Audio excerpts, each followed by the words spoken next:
Le sang du verre à cristal cognant contre l'autre raison dans la salle comme un coup de feu. Tous les regards se tournèrent vers elle, ma belle-mère, qui levait sa coupe de champagne avec un sourire triomphant sur ses lèvres peintes en rouge sang. À côté d'elle, mon mari, l'homme avec qui je partageais ma vie depuis 12 ans, leva son propre verre, les yeux brillants de cette même complicité que je connaissais si bien. Un toast, proclama-t-elle, sa voix coupant l'air comme une lame acérée, à mon fils qui a enfin trouvé quelqu'un à sa hauteur, quelqu'un qui mérite vraiment d'être à ses côtés. Le silence qui suivit fut assourdissant. Je sentis mon cœur s'effondrer dans ma poitrine, chaque battement un rappel douloureux que j'étais là, assise à la table, invisible comme je l'avais toujours été pour cette femme. Elle ne parlait pas de moi, elle ne parlait jamais de moi. Et tandis que mon mari trinquait avec elle, souriant comme si ces mots n'étaient pas un coup de poignard dans mon âme, je compris que peut-être, lui non plus ne m'avait jamais vu. Mes doigts serrèrent la serviette en lin sur mes genoux jusqu'à ce que mes jointures blanchissent. Autour de la table, les visages des invités, ses amis, sa famille, toujours les siens, oscillaient entre la gêne et la curiosité morbide. Certains baissaient les yeux vers les assiettes de porcelaine fine, d'autres échangeaient des regards furtifs. Mais personne ne dit rien. Personne ne disait jamais rien quand Marguerite décidait de m'humilier publiquement. Je sentais la chaleur monter dans mon cou, colorant mes joues, mais ce n'était pas de la honte, c'était de la fureur. Une fureur silencieuse qui grandissait en moi depuis des années, alimentée par chaque commentaire acide, chaque regard de dédain, chaque moment où j'étais traité comme si j'étais moi, toujours moi. La femme assise à côté de mon mari Gabriel, la fille d'un entrepreneur puissant, avec sa robe de créateur et son rire cristallin, inclina la tête et accepta le toast, comme si elle était une reine recevant sa couronne. Et c'était peut-être exactement ça. Peut-être que j'assistais à ma propre destitution sans même avoir été averti qu'il y aurait un coup d'État. Quand j'ai rencontré Raphaël, j'avais 22 ans et je travaillais comme assistante dans une petite maison d'édition. Il est entré dans ce bureau modeste avec son costume impeccable et son sourire conquérant, cherchant un partenariat pour publier le livre de son entreprise. Je n'étais que la fille qui servait le café, mais il m'a vu, ou du moins c'est ce que j'ai pensé. Pendant des mois, il est revenu dans ce bureau, trouvant toujours des excuses pour discuter avec moi, pour me faire rire, pour me faire croire que j'étais spécial. Quand il m'a finalement invité à dîner, j'ai senti que ma vie commençait vraiment. Je venais d'une famille simple, mon père était mécanicien, ma mère couturière. J'ai grandi en voyant ma mère plier des tissus sous la lumière jaunâtre de la lampe du salon, ses doigts cailleux déplaçant l'aiguille, avec une précision qui frôlait l'art. Elle m'a appris que la dignité n'avait pas de prix, et que le travail honnête était une source de fierté. J'ai porté ces leçons avec moi comme un bouclier quand je suis entré dans le monde de Raphaël, un monde de restaurants chers, de voyages internationaux et de noms de famille qui ouvraient des portes. La première fois que j'ai rencontré Marguerite, c'était lors d'un déjeuner dominical dans le manoir de la famille. Je me souviens de la façon dont mes mains ont transpiré quand Raphaël a garé la voiture devant cette construction imposante, avec des jardins parfaitement entretenus et une fontaine de marbre au centre de l'entrée. Ma mère peut-être un peu intense, il m'avait prévenu en chemin, mais ces mots ne m'avaient pas préparé au regard glacial qu'elle m'a lancé quand nous nous sommes salués. Marguerite m'a examiné de la tête aux pieds comme si j'étais une pièce défectueuse dans une vitrine, ses yeux bleus calculateurs enregistrant chaque détail de ma robe simple, de mes cheveux attachés en un chignon maladroit, de mes ongles sans vernis. Alors vous êtes la demoiselle qui occupe le temps de mon fils, a-t-elle dit, et la façon dont elle a prononcé le mot demoiselle a fait paraître que j'étais quelque chose d'insignifiant, de passager, un divertissement temporaire. Ce jour-là, elle m'a fait asseoir au bout de la table, loin de Raphaël, et a passé tout le déjeuner à parler de femmes brillantes qu'elle connaissait. Des filles d'amis, toutes diplômées d'universités prestigieuses, toutes avec des carrières brillantes, toutes apparemment en attente d'une opportunité avec son précieux fils. Mais Raphaël m'a choisi, ou du moins c'est ce que j'ai pensé. Il m'a demandé en mariage 6 mois plus tard, lors d'un dîner romantique au bord de la mer, et quand j'ai mis cette bague au doigt, je me suis juré que je prouverais ma valeur, que je montrerai à Marguerite et à tous ceux qui doutaient de moi que j'étais digne de cet amour, de cette famille, de cette vie. J'ai quitté mon emploi quand Raphaël a insisté sur le fait qu'il voulait me donner une vie meilleure, que je n'avais pas besoin de travailler. J'ai emménagé dans la maison qu'il a achetée, dans la même rue que la maison de sa mère, j'ai découvert plus tard, et je me suis consacrée à être la femme parfaite. J'ai appris à cuisiner les plats sophistiqués qu'il aimait, j'ai décoré notre maison avec le raffinement qu'il attendait, j'ai souri lors des événements sociaux, même lorsque ses amis me traitaient comme une intruse dans leur monde. Et quand notre fils est né, 5 ans après le mariage, j'ai pensé que j'aurais enfin conquis ma place, que Matteo serait le pont qui nous unirait, que Marguerite me verrait d'un autre œil maintenant que je lui avais donné un petit-fils. Comme je me trompais, si avant elle me tolérait avec dédain,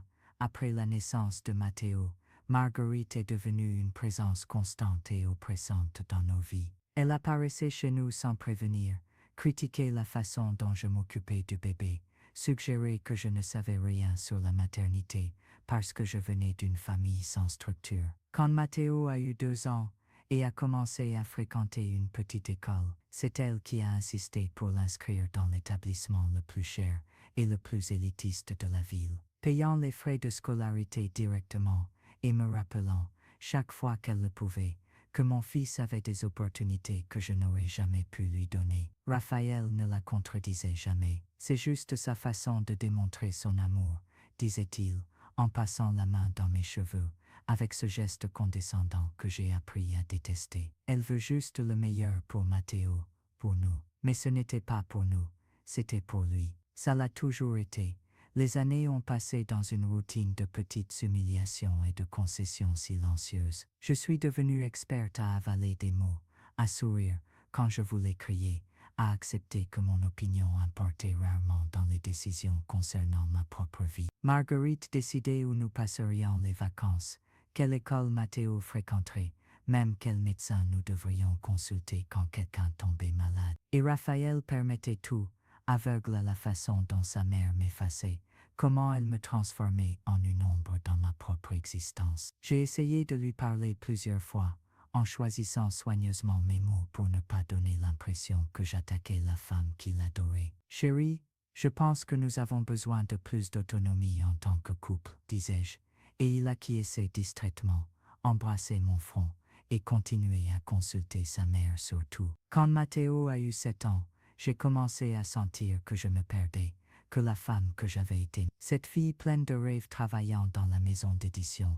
avait complètement disparu. Je me regardais dans le miroir et je ne reconnaissais plus mon propre reflet. Si vous avez vécu des situations où vous sentez que vous avez perdu votre voix, votre identité, sachez que vous n'êtes pas seul. Des histoires comme celle-ci nous rappellent l'importance de reconnaître notre propre valeur. Continuez à suivre pour voir comment la force peut émerger des endroits les plus inattendus. C'est alors que j'ai décidé de retourner travailler, pas pour l'argent. Raphaël a toujours été clair sur le fait que j'avais accès à tout ce dont j'avais besoin, mais pour ma santé mentale. J'avais besoin de quelque chose qui soit à moi, un espace où je pourrais être plus que la femme de Raphaël, plus que la belle-fille inadéquate de Marguerite. J'ai trouvé un poste dans une ONG qui travaillait avec l'éducation pour les enfants défavorisés et l'idée d'aider d'autres personnes, de faire quelque chose de significatif, m'a rempli d'espoir pour la première fois depuis des années. Quand j'en ai parlé à Raphaël pendant le dîner,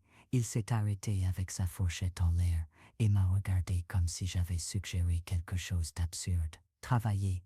Pourquoi? Tu as tout ici. Matteo a besoin de toi. J'ai expliqué que ce ne serait qu'à mi-temps, que Matteo était à l'école le matin, que j'avais tellement de temps libre que je me sentais inutile. Il a soupiré, ce soupir lourd de celui qui s'occupe d'un enfant capricieux, et a dit qu'il en parlerait à sa mère. Il en parlerait à sa mère, comme si j'avais besoin de son approbation pour travailler, pour avoir une vie propre. Cette nuit-là, j'ai pleuré dans la salle de bain avec l'eau de la douche étouffant mes sanglots. Et pour la première fois, je me suis permis de me demander si c'était de l'amour ou juste une cage dorée.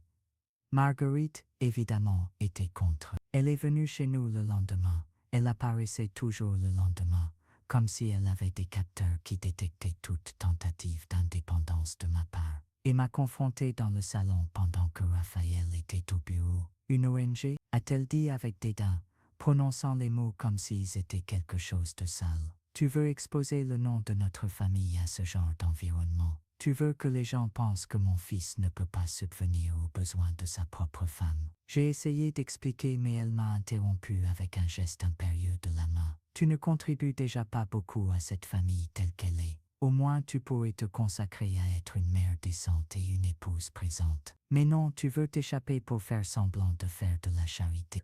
Ces mots m'ont frappé comme des coups de poing, chacun d'eux soigneusement choisi pour causer le maximum de dégâts.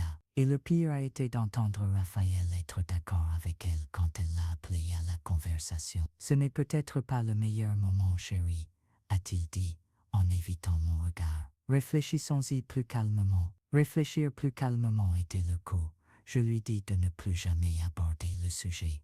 La distance entre nous a grandi comme un abîme silencieux. Raphaël s'est mis à travailler encore plus tard, à voyager plus fréquemment, à être toujours trop occupé pour de vraies conversations. Et Marguerite a comblé ce vide par sa présence dominatrice, devenant pratiquement une résidente de notre maison. Elle était là quand Mathéus se réveillait, pour le petit déjeuner, disant qu'elle voulait passer plus de temps avec son petit-fils. Elle était là quand il rentrait de l'école, supervisant les devoirs. Peu à peu, j'ai réalisé que j'étais remplacé, que mon rôle de mère était usurpé avec la bénédiction silencieuse de mon mari. Et quand j'essayais de récupérer mon espace, quand j'essayais d'établir des limites, j'étais taxé de dramatique, de trop sensible, de pas assez reconnaissante. Tu as de la chance d'avoir une belle-mère si présente, me disaient les amis de Raphaël, sans comprendre que présence n'est pas synonyme de soutien, qu'invasion n'est pas de l'amour. Alors Gabriella est apparue. 6 mois avant ce dîner fatidique, elle a commencé à fréquenter notre maison avec une régularité qui me mettait mal à l'aise. Elle était une amie de la famille depuis des années. Raphaël avait étudié avec elle, et Marguerite l'a traitée comme la fille qu'elle n'avait jamais eue. Elle était tout ce que je n'étais pas, sophistiquée, diplômée en administration des entreprises d'une université européenne, héritière d'un empire corporatif, avec des relations qui feraient prospérer n'importe quelle affaire. Et elle regardait Raphaël d'une manière qui me donnait la nausée, d'une manière qui n'était pas appropriée pour une femme de regarder un homme marié. Mais quand j'ai mentionné mon malaise à Raphaël, il a ri. Ne sois pas bête, Gabriella est comme une sœur pour moi. Tu imagines des choses, mais je n'imaginais pas la façon dont Marguerite les plaçait côte à côte sur chaque photo, à chaque événement. Je n'imaginais pas les dîners fréquents dans la demeure où je n'étais pas invité, seulement Raphaël et Gabriella, parlant affaires selon lui. Et c'est lors d'un de ces dîners que tout a culminé cette nuit terrible. Marguerite avait organisé une célébration pour commémorer un nouveau partenariat commercial que Raphaël avait conclu. Un partenariat facilité, bien sûr, par les contacts de Gabriella. J'ai été incluse dans l'invitation uniquement parce qu'il serait trop embarrassant de laisser la femme de côté. Mais dès le moment où je suis arrivé, j'ai été traitée comme une intruse. Marguerite m'a placé à l'extrémité opposée de la table, loin de Raphaël, qui était assis entre elle et Gabriella. Pendant tout le repas, j'ai observé pendant qu'ils discutaient avec animation, riaient de blagues internes, se comporter comme une famille dont je ne faisais pas partie. Et puis est venu le toast. Ce toast qui a détruit ce qui restait de mon illusion que j'avais une place dans cette vie. Quand Marguerite a prononcé ces mots, quelqu'un à sa hauteur, quelqu'un qui mérite vraiment d'être à ses côtés, et a regardé directement Gabriella, quelque chose en moi s'est brisé. Ce n'était pas une rupture dramatique, mais plutôt le dernier fil d'une corde qui s'usait depuis des années. J'ai regardé Raphaël espérant, implorant silencieusement qu'il dise quelque chose, qu'il me défende pour la première fois en 12 ans de mariage. Mais il a juste souri trinqué avec sa mère, et avec Gabriella, et a continué sa conversation comme si je n'étais pas là. Comme si je n'avais jamais été là. Je me suis levé de ma chaise avec des mouvements calmes, et délibérés j'ai pris mon sac, et j'ai commencé à marcher vers la porte. Où vas-tu? La voix de Raphaël m'a atteinte, plus irritée qu'inquiète. Je me suis arrêté sur le seuil. Je me suis retourné et je l'ai regardé. Lui, Marguerite, tous ces visages qui ont été témoins de mon humilité et ont choisi le silence. Je rentre à la maison et je répondis, ma voix étonnamment ferme, chez mes parents. Là où j'ai toujours été assez bien, l'expression de choc sur le visage de Raphaël aurait été comique si elle n'avait pas été si pathétique. Tu fais une scène, a-t-il sifflé, en se levant. Nous sommes au milieu d'un dîner important. Assis-toi. Mais je ne me suis pas assise. Pour la première fois depuis des années, je n'ai pas obéi. Important pour qui, Raphaël?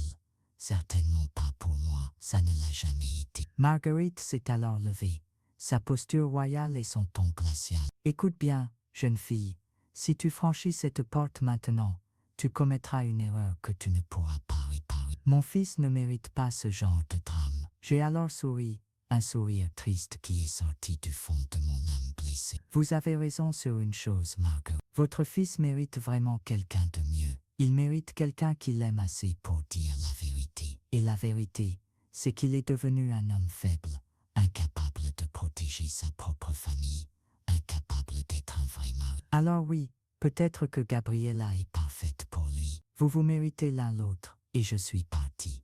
La maison de mes parents m'a accueilli à bras ouverts, sans question, sans jugement. Ma mère m'a juste serré dans ses bras pendant que je pleurais des années de douleur accumulées, et mon père, avec sa sagesse silencieuse, elle prépara du thé et s'assit à mes côtés, sa présence exprimant tout ce que les mots ne pouvaient pas. Les jours suivants, Raphaël appela d'innombrables fois, exigeant que je revienne, disant que j'étais irrationnel, que j'avais gâché un nuit, que j'avais gâché un moment important pour lui. Il ne mentionna pas une seule fois ce que je ressentais. Il ne s'excusa pas. Il ne reconnut pas l'humiliation.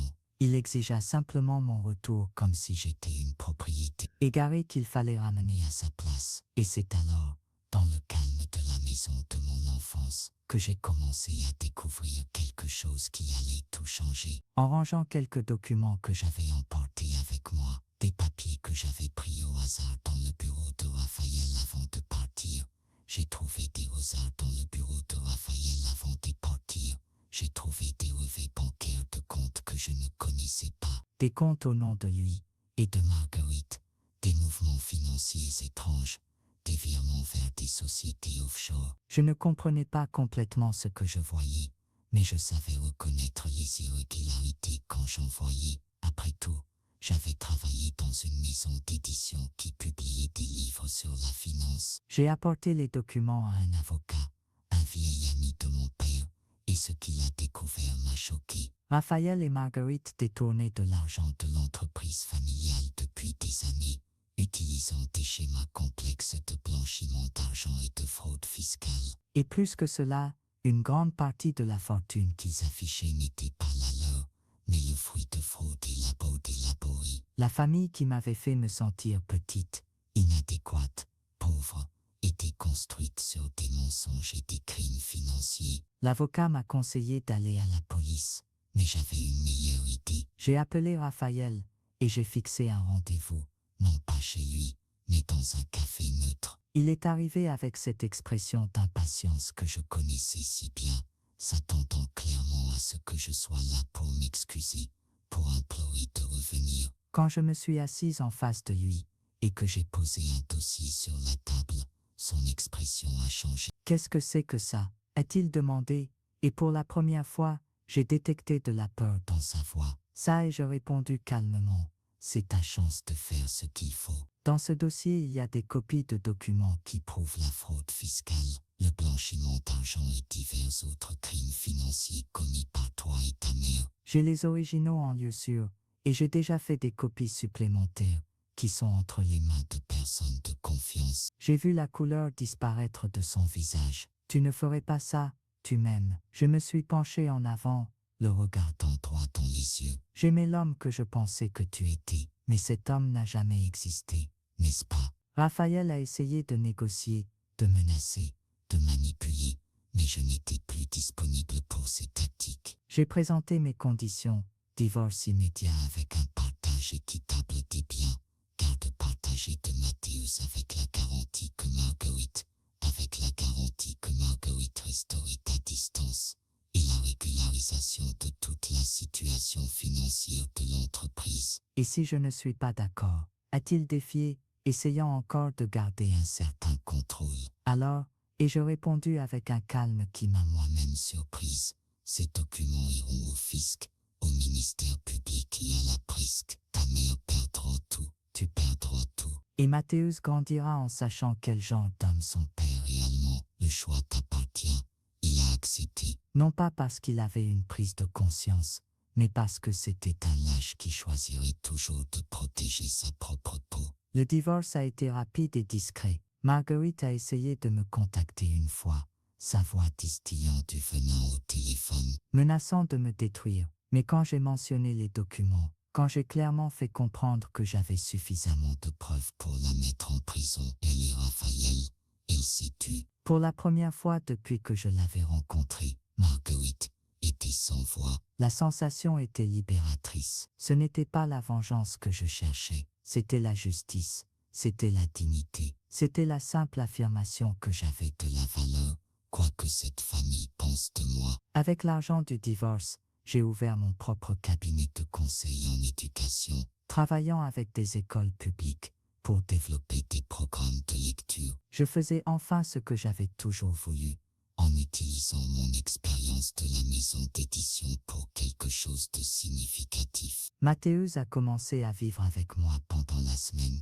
et avec Raphaël le week-end, avec une ordonnance du tribunal clair stipulant que Marguerite ne pouvait pas interférer dans les décisions concernant mon fils. Quelques mois plus tard, j'étais en réunion avec les directeurs d'un réseau d'écoles quand mon téléphone a sonné. C'était un numéro que je ne reconnaissais pas, mais j'ai répondu parce que j'attendais un appel important. La voix à l'autre bout du fil m'a paralysé. Bonjour maman, c'est Gabriella. Je suis restée silencieuse, attendant. Je voulais juste que tu saches, Raphaël et moi, c'est fini. Et je voulais m'excuser. Je savais qu'il était marié. Je savais que tu existais, que tu souffrais. Et je m'en fichais parce que je voulais ce que tu avais. Mais maintenant je comprends. Ce n'était pas toi qui n'étais pas assez bien. C'était lui. Ça a toujours été lui. Sa voix tremblait et j'ai réalisé je pleurais. Il m'a fait la même chose qu'à toi. Il m'a utilisé, manipulé. Et quand je ne servais plus ses intérêts, et ceux de sa mère, il m'a jeté. Et je voulais juste te dire que je suis désolé. Tu méritais le respect. Tu méritais l'amour véritable. Je l'ai remercié pour son appel. J'ai raccroché. Et pendant un instant, j'ai eu pitié d'elle. Pas de satisfaction, pas de joie vengeresse, mais une tristesse si sincère pour une autre femme qui était tombée dans le même piège que moi. Aujourd'hui, 3 ans après cette nuit fatidique, je vois mon reflet dans le miroir et je reconnais la femme qui me regarde. Elle a des rides autour des yeux à force de rire avec Mathieu. Elle a des mains qui travaillent tous les jours sur des projets qui comptent. Elle a une voix qui ne tremble plus quand elle doit dire non. J'ai appris qu'être assez bien n'a jamais été une question de répondre aux attentes impossibles des autres, mais plutôt d'honorer mes propres valeurs, ma propre essence. J'ai appris que l'amour véritable ne te diminue pas, ne t'efface pas, ne te transforme pas, on ne te transforme pas en une ombre de la personne que tu étais. L'amour véritable te voit, te célèbre, te protège. Et j'ai appris que l'opinion la plus importante sur qui je suis est la mienne. Marguerite a perdu une grande partie de son influence lorsque les irrégularités financières ont été découvertes et discrètement réglées. Raphaël s'est remarié avec une femme encore plus jeune et impressionnable. Et il reste le même homme faible, permettant à sa mère de contrôler chaque aspect de sa vie. Parfois, quand je dépose Mathieu chez lui pour le week-end, je vois la fatigue dans les yeux de ses nouvelles femmes, et je vois la fatigue dans les yeux de sa nouvelle femme, et je reconnais ce regard. C'est le regard de quelqu'un qui commence à réaliser qu'il est entré dans une prison dorée. J'ai envie de la prévenir, de lui dire de fuir tant qu'elle le peut encore, mais je sais que chacun doit faire son propre chemin, apprendre ses propres leçons. Quant à moi, j'ai reconstruit ma vie brique par brique, choix par choix. J'ai renoué avec de vieilles amies que j'avais abandonnées lorsque je suis entré dans le monde de Raphaël. J'ai recommencé à écrire,